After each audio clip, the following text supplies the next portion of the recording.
The Book of Deuteronomy. Chapter 24.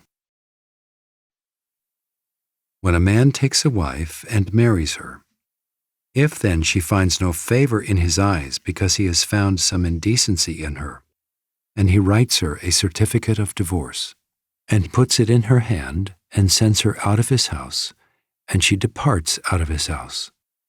And if she goes and becomes another man's wife, and the latter man hates her, and writes her a certificate of divorce, and puts it in her hand, and sends her out of his house, or if the latter man dies, who took her to be his wife, then her former husband, who sent her away, may not take her again to be his wife, after she has been defiled, for that is an abomination before the Lord. And you shall not bring sin upon the land that the Lord your God is giving you for an inheritance. When a man is newly married, he shall not go out with the army or be liable for any other public duty. He shall be free at home 1 year to be happy with his wife whom he has taken.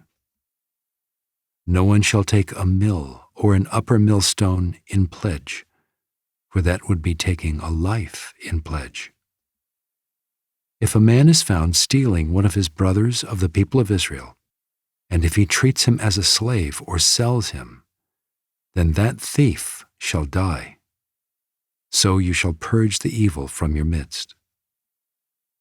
Take care in a case of leprous disease to be very careful to do according to all that the Levitical priests shall direct you. As I commanded them, so you shall be careful to do. Remember what the Lord your God did to Miriam on the way as you came out of Egypt. When you make your neighbor a loan of any sort, you shall not go into his house to collect his pledge.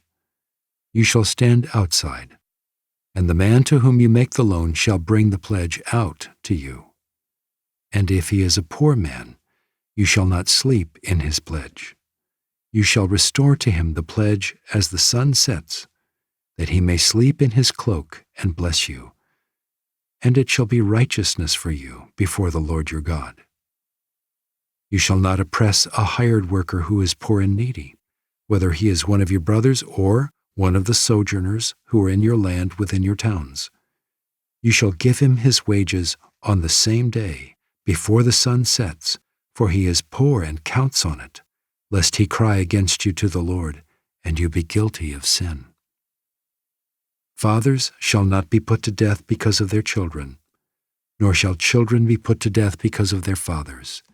Each one shall be put to death for his own sin.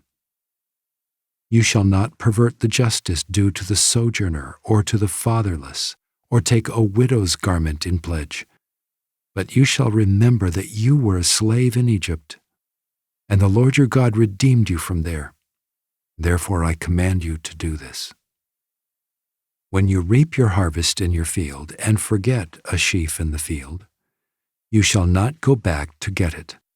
It shall be for the sojourner, the fatherless, and the widow, that the Lord your God may bless you in all the work of your hands. When you beat your olive trees, you shall not go over them again. It shall be for the sojourner, the fatherless, and the widow. When you gather the grapes of your vineyard, you shall not strip it afterward. It shall be for the sojourner, the fatherless, and the widow. You shall remember that you were a slave in the land of Egypt. Therefore I command you to do this.